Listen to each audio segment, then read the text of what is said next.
Oh, I bet that one didn't feel very good. Celebrate the hits, the home runs, the long runs, and the goals with us. Just celebrate Cardinal sports.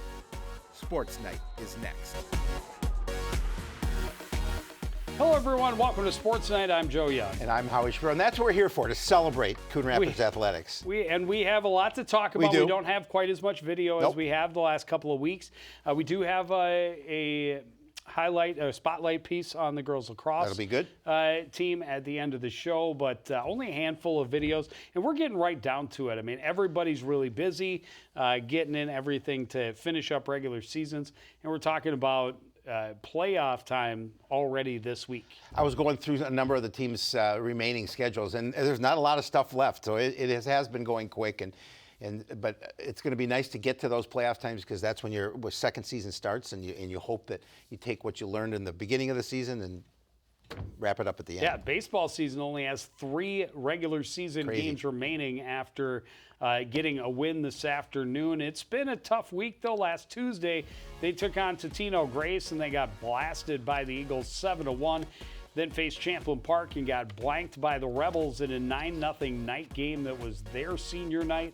They celebrated their seniors properly. But, those back-to-back losses, the Cardinals had to try and shake it off as best they could. They opened play this week hosting section rival Duluth East. The Greyhounds were 8-5 and riding a 6-game win streak, and in those 6 wins, they had outscored their opponents 64-12. So the Cardinals would need their hitting stick and their A game if they were hoping to keep up with the Greyhounds. Cardinals' error early in the first allows Duluth East to get on the board right away. Garrett Johnson with a high fly to center field. Easy catch for Ian Wynn, but that will bring Dean Hdoba to the plate with the game's first run on the sacrifice fly. And they weren't done in the first. Bases loaded with 2 outs. Bo Brown with a chopper out front. Nick Bradley gets a piece of it, but he's got no play. The Greyhounds put up 4 runs in the first inning. Cards get one back at the bottom half. Jack Vlasidy grounds out to short. Wynn hustles home to get Coon Rapids on the board, but that's as close as it would get. 5-1 into the 4th inning. Hdoba unloads on a 2-0 pitch deep to left. It's off the top of the fence, just in fair territory. They add another in the 4th and add 2 in the 6th. That's more than enough for Joe Voss. He goes the distance, giving up just 1 run on 2 hits with 3 walks and an impressive 13 strikeouts. Greyhounds keep their streak alive with a 9-1 win. Tough loss for the Cardinals. Obviously, we were there, and I know you mentioned they changed some of the stats on the hub anyway, and took some of those errors away from the Cardinals. Live, they had put up 6 errors on the board. When it got to the hub, down to 2. I think that's more reasonable. I think so as well. Just looking back over my scorebook, I think I would have gone 3 errors on the Cardinals, but not 6, which is good, but it doesn't change the outcome. A 9-1 loss and 3 relatively lopsided losses in a row. And they faced a pitcher who just really had his stuff all game long. Joe Voss did a really nice job of controlling the action. 13 strikeouts, that's phenomenal. Yeah. Well, the Cardinals played kind of a wild one at Spring Lake Park this afternoon. Cardinals scored 3 in the top of the first, gave up 2 in the bottom half. It was 4-4 after 4, but then the Cardinals able to tack on a lot of big runs. They had a 13-5 lead going into the final, the bottom of the 7th inning, and the Panthers were able to scratch 4 across, get the bases loaded, and get the tying run to the plate, but the Cardinals hold on for the win. The freshman phenom named Fearing was on fire today. He's been hot. He's been hitting the ball 3 for 3 well. with a double, a walk, 2 stolen bases, 3 RBIs, 4 runs scored. Lucas LeBrant had a perfect day at the plate, 4 for 4 with 3 RBI and a run scored. Jacob Powell came in and went 2 for 3, had a couple RBI. Ricky Petrov was 1 for 3 with a walk, an RBI, and a run scored as well. A big 5th win for the Cardinals, but a difficult schedule lies ahead. They're at Maple Grove on Thursday. Then they go down to Shakopee on Monday night. And then they finish up against Andover. Maple Grove's going to be very tough. One really of the top tough teams always in the conference. But as we've been talking about all season long, the Cardinals have beaten themselves more than they've been beaten by any other team. They do need to get the hits going. Like Champlin Park, they made too many errors, but it didn't really matter because They only had like 2 hits in that game. Same thing against Duluth East. You had those errors, but those definitely helped beat you. But you didn't get the bats going. You had a good pitcher that got 13 strikeouts. You didn't get enough guys on base and get guys around. But they've beaten themselves so many times. They are a team that could take others by surprise come playoff time. And that's what they're hoping for. Everything together. Quick side note, head coach of the Maple Grove Crimson, Darby Carlson, just recorded his 400th win just the other day. I think it was just this last game, so congratulations to Darby. Great guy. Yeah, absolutely, and quite a milestone. And speaking of milestones for baseball pitchers, congratulations to Matt Mossy and his wife Ashley, who welcomed their firstborn, Olivia Grace, into the world last Tuesday on the 11th. So he missed a couple of games. He did. Or Olivia Jane, excuse me.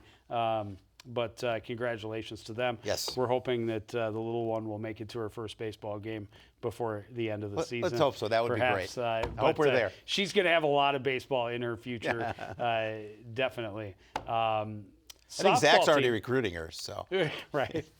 Softball team has been busy as well. They also started with Totino Grace in town last Tuesday. The Cardinals beat the Eagles 9-2 in that one. Jaden Gale, 2 for 2 with a home run, a double, 6 RBI, and 2 runs scored. Ryan Mellum, just a 3 for 3 day with a walk. It's a normal night. All 4 times. Gabby Olson was 2 for 3 with a double, couple RBIs, couple of runs scored. Evan Euland drove 1 in. Becca Masteller went the distance, gave up 9 hits, 2 runs, only 1 earned, had 6 strikeouts with 2 walks. But then they ran into the Champlain Park Rebels, and a little bit different story. The Rebels blank them 9-0. Same score as the Cardinals baseball team put up against the Rebels last week. Cardinals did get a couple of hits, but not able to get anybody across, and they fall to 5-7. Well, on Friday, the Cardinals celebrated their 5 seniors, hosting their only night game of the year under the lights at Sand Creek. The visitors, the Cambridge Isani Blue Jackets, had just 4 wins on the season, 2 section rivals needing as many positives as possible late in the year, and knowing this contest had big meaning for tournament seedings. Cardinals all smiles with their parents on the field before the game, and they'd continue to smile throughout. Senior pitcher Becca Masteller was lights out in the circle with 5 shutout innings, giving up 2 hits and striking out 6. Offense gets started in the bottom of the first. Jordan Gale with a drive to left center field gap. 2-out double gets Evan Euland to the plate, the game's first run. They add to their lead in every inning. Chloe Christie singles back through the box in the second. Hope Reinhardt is coming home. The throw gets past the catcher. Reinhardt scores. Christie husses all the way to third. 3 Blue Jackets errors in the inning. Coming up here, helped the Cardinals score 3 times. Grace Graham rolls one through the middle. That will get Christie to the plate. 4-0 Cardinals after 2. Well, it's a big game for senior DP Hope Reinhardt. She takes this one deep in the 3rd inning. A solo shot to push the Cardinals lead to 5. The seniors having a field day on their special night. 4th inning, and it's coming up here. She's going to take the trot around the bases, and it's Evan Euland homering it the other way. A 2-run home run to right field. Euland ended the game with a walk-off 2-run double in the 5th. The Cardinals were dominant in a 10-0 win. It was fun to be there. It was fun to be there. And fun to see everybody getting hits, especially the seniors. The seniors shined bright on that night. They did. But, to see 2 home runs in a softball game is rare. Very it was rare. fun to be there for that, and for it to happen on a game of significance against a section opponent was very nice. Well, and they had to feel good the way they dominated them and won, obviously, in 5 innings, so they got an opportunity to get that quick win. They do, absolutely. They liked having a short game because they did it again. The next time they took the field, they beat up on Columbia Heights and won 16-0 in 5 innings. Schmidt was 1 for 2 with a home run. Carlson 1 for 2 with a home run. So another game with 2 home runs for the Cardinals, the home team. Jaden Gale went 2 for 2 with a run score. Becca Masteller got to the plate. Just an RBI single or 1 time up. 14 hits from 12 different players. That's contributions from everyone in the lineup. That's awesome. Unfortunately, Things went a little south this afternoon, and they lost 20-2 to the Spring Lake Park Panthers.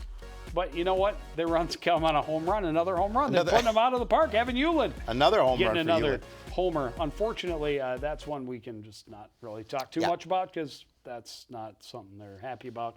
But they're at Maple Grove on Thursday, and they host St. Francis on Friday, and they only have, like the boys, just a handful of games remaining. Yep. I believe we're doing a single camera shoot on Friday night, softball. I believe so. You heard it here first. CTN Light. There you go. Tennis team. They are starting the Northwest Suburban Conference Tournament with their crossover game on Thursday. They finished out the regular season with a 4-3 loss at the hands of Champlin Park. Are you questioning that? Well, there was a Princeton match on Oh, that's right. Okay. Yep. They closed it out with a flurry. They lost 4-3 to Champlin Park. Yep. I made a mistake. I made a boo-boo. That's right. First time in 7 years. Park. Yeah, right. Sam Murillo, Jens Volden Anderson, and Carter Held and Savelli were the three to get the win. Schnabel and Staples lost a tough one in the third set at first doubles. Then on Thursday, they took on Princeton and beat Princeton 7-0. Derek Avery, returning from injury, gets a straight sets win, 6-4, 6-3. Actually, that one was on Wednesday, and then on Thursday they played Centennial. Or maybe it was Tuesday, Wednesday. It's Wednesday, Thursday, Friday. It was 3 games in 3 days. I may have the dates wrong. Either way, I think it was Tuesday, Wednesday, Thursday. I think this was on Thursday the 13th, actually, and that's on me. But they lost another one 4-3. Murillo, Held, and Anderson and Jensvold got the wins. They finished 9-9, but I believe they're either 1-4 or 1-5 in matches that ended with a 4-3 score. We talk about it all the time. I mean, it can obviously go the other way, but when it's stacked against you like that, it makes it really that much more difficult. So, but it means that with a 9-9 record, Yep. the Cardinals are going to host the crossover match. They'll host Spring Lake Park on Thursday, and then the sections will start next week. It's a 12-team section. Coach Storick not sure until the seeding is done later this week, but thinks they have a chance at a 4 seed and a bye in the first round and host a second-round match. It'd be great. And so great to see them having some success, and we'll, of course, have the latest for you next week on Sportsnight. So the track team actually today was having their true team section tri-meet, which will definitely be scored. Yes. Last week, their only event was a duel with Champlin Park, and like the previous two, it was also not scored. Right, correct. Just reading on Coach Denny Green's website, and I'm sure that the similar story for the boys team, a lot of kids putting up good times, some season bests, some personal bests happening at that event. So even though they weren't scoring, they know kind of where they're at. And it's going to be an interesting year, when you talk about those big meets for track and field. Normally they have all 14 teams, and you're running, you're running right against the best in the section to see who will get to the state tournament. This year, of course, the true team is being done as a tri-meet. So you have to not only win your tri, but you have to be so much better than the other two teams that you win the other tries as well. Right. It's weird, but it is what it is. So they will have the true team tri-meet today. They have District 11 relays on the 3rd, and then the Section 5 AA championships will be that second week in June, I believe. I'm glad there's somebody there that can actually figure it out for us, so we can just report it, and we don't have to try and figure it out, because it kind of makes my head hurt a little bit. Well, I've sent some correspondence back and forth with coaches. I know trying to get you this always figured do. out, because it can be confusing.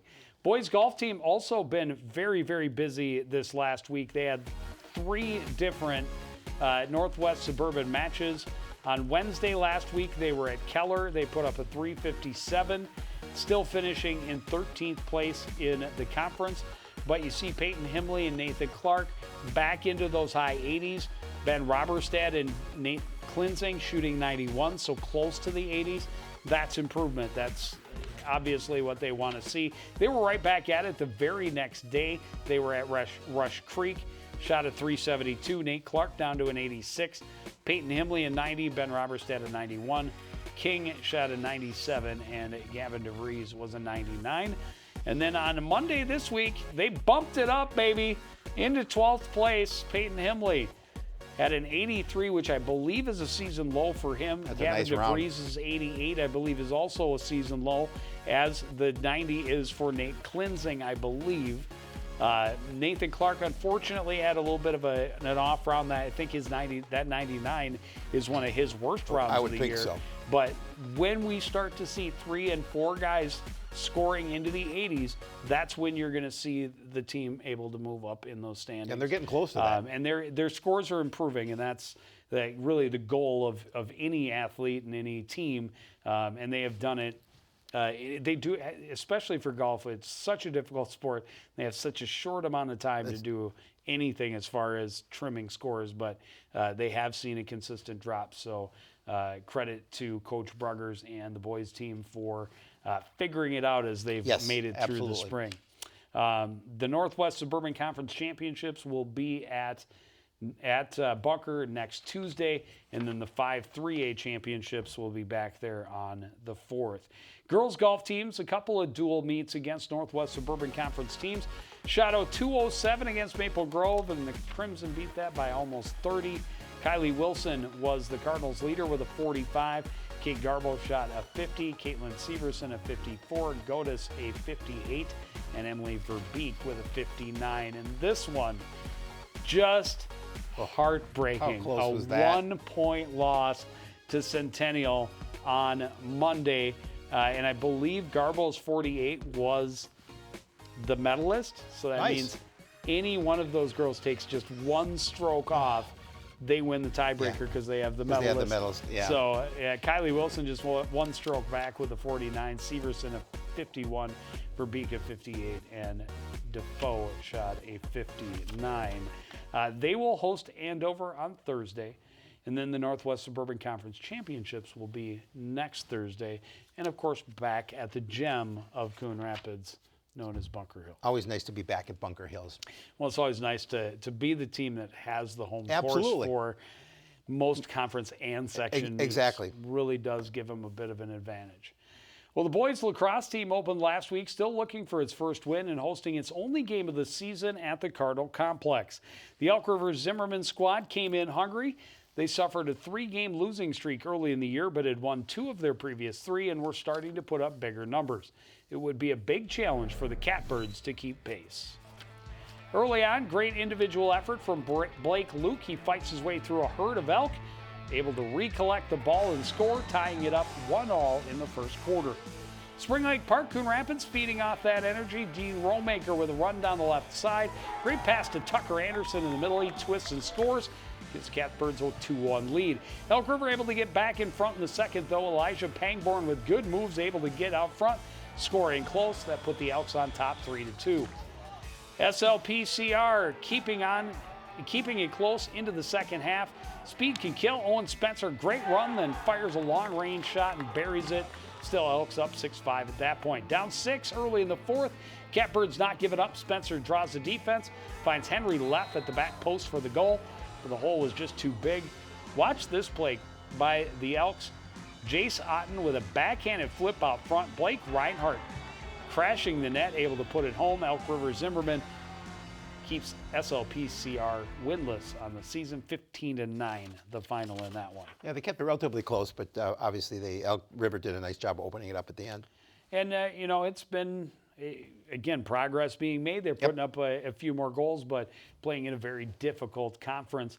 On Friday, they took on Rogers, and they lost to the Royals 11-5. Blake Luke had all 5 Catbird goals.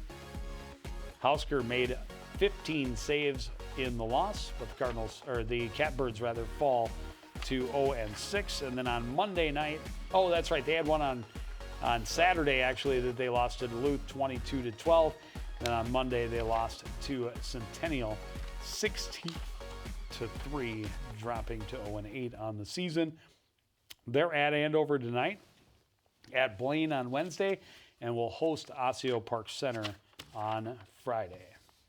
Well, the girls lacrosse team had games Monday, Wednesday, and Friday last week, including a couple against top teams in the conference. It started on Monday with a visit from undefeated Champlin Park. The Rebels started out the season by outscoring their opponents 58-3 over the first 3 games. They were tied with Maple Grove atop the Northwest Suburban standings at 6-0. They would not give up that streak easily. The Rebels established themselves early, already up a pair. Dana Carlson feeds Vedra Vang on the doorstep. She scores, and it's 3-0 Rebels. We're still in the first half. Rebels find Carlson with some room on the left wing. She puts it past to Stadolka. Non-stop barrage at the Cardinals' net continues. Rebels were just so strong possessing the ball, giving the Cards little chance to come back. Cameron Mayer finds a seam and gets out front for the goal. It's all Rebels, and they're up 12-0 at the half. Cardinals do get on the board in the second. Kennedy Bolander able to take advantage of the free position to avoid the shutout, but that's all Coon Rapids would get. Rebels dominant start to finish. Kyler Scheck converting it close to make it 16-1 at that point, and Champlin Park going to coast to an 18-1 win. Yeah, it was interesting, as I was writing that going, oh, I know her. Oh, I know her. Yeah, exactly. Because they're teammates in hockey. Exactly. So, and you got Kennedy Bolander on the Cardinal side. Right. You got couple of the Fighting Bluebirds from that are hockey teammates on the other side. But yeah, they're having a nice year, and tough one for the Cardinals to try to take on. On Friday, on Wednesday rather, the Cardinals took on Anoka, lost to the Tornadoes in a close one, 14-10. Kennedy Bolander had 5 goals and an assist. Rowan Tom also a 6-point night, evenly divided between goals and assists. Maddie Fowler added a couple of goals. Hannah Stadolka made 16 saves and had an assist. Nice. That's very rare for goaltenders in any sport, but especially lacrosse, to get an assist. So kind of cool. But then on Monday, they went up to Elk River, on Friday they went up to Elk River and lost to the Elks 17-3. Rowan Tom, Kennedy Bolander, and Griffith had the 3 goals for the Cardinals. Now you saw Stadolka in under siege, so to speak, they faced 36 shots, gave up 17 goals. Well, this has been an interesting year for the girls lacrosse club, to say the least. After losing last spring to COVID, they learned just days before this season started that their coach wasn't coming back. Fortunately, they had 2 assistants willing to step up as co-head coaches. They also have a great group of veterans, and together they're making an unforgettable year. We just knew, Jeff and I, that we needed to give the girls the best season that we could, and really it's gone far better than we probably ever could have anticipated. Michaela and I work very well together. We can complement each other. I check with her to make sure I'm not stepping on her toes too much, and so far we're in good shape. We've had a good run so far this season. Well, they've always been the fun coaches of the team. So I was excited, and I also knew they'd let me put a little bit of my input into drills and stuff we did during games. So I thought that was really nice that I could put my input into that. Our captains are the heart and soul of this team. They have such great leadership skills. They're so helpful to us in making the transition from assisting to being head coaches. They're great with the other girls. They do everything they can to encourage participation and acceptance. We weren't sure if we were going to have a season this year, but I'm extremely glad that we did, because we have so many new people that showed up and decided to play, and they're improving every single day, and it's just so much fun being in a positive and encouraging environment. We've got 36, 37 girls, I think, now, which is more than 2 years ago. So that was a pleasant surprise after losing a season. But it's definitely tough to miss just that 1 year of growth, for sure. We started the season with a lot of new girls, with people with very little experience, especially on JV, but even a lot on varsity. And our first few games were a little rough, but we picked things up really quickly, and it's looking good for the future. We came together as a team and we started working on what we could do as a defense and attack to try and make it better. And throughout the season, it has gotten better. We've become closer knit as a defense as well as attack. We've become better at communicating and overall working as a team. It's just been phenomenal. They're very resilient. They really want to learn and grow, and they're having fun at it too. That excites me.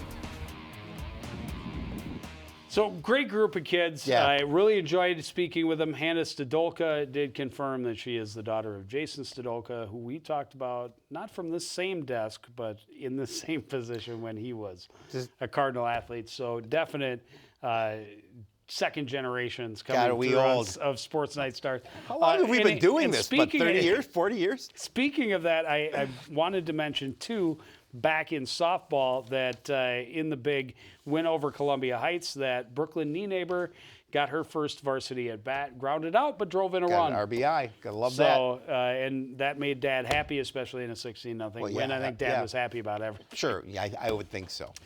So girls lacrosse team is at Osseo Park Center on Wednesday. They host Andover next Monday, and then I believe at Centennial next Wednesday closes out the regular season.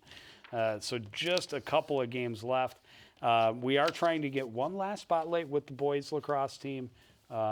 Hopefully that'll be next week. We're not 100% sure when Sports Night will happen next week based on the schedule and its ever-changing and shifting things, but we're going to try and get one maybe midweek next week. Just going to have to keep an eye out and see when we're going to be doing it next, because we don't know. We like to keep people gussing. Including us. Ourselves. But we do know that we will have a lot more coming your way. We've got that softball game on Saturday against St. Francis, live at 4 o'clock. We've got baseball next Tuesday against Andover. That is the regular season finale, and it'll be at the home field. Cardinals trying to finish strong over those last couple of games. And then softball against Benilde St. Margaret's on Thursday, the 27th. It is another night game. Is going to be another night game. But that is going to do it for this edition of CTN's Sports Night. Well, thank you for joining us and continuing to support everything we do here at CTN. For the entire crew, including Alex Shapiro, I'm Joe Young, saying good night.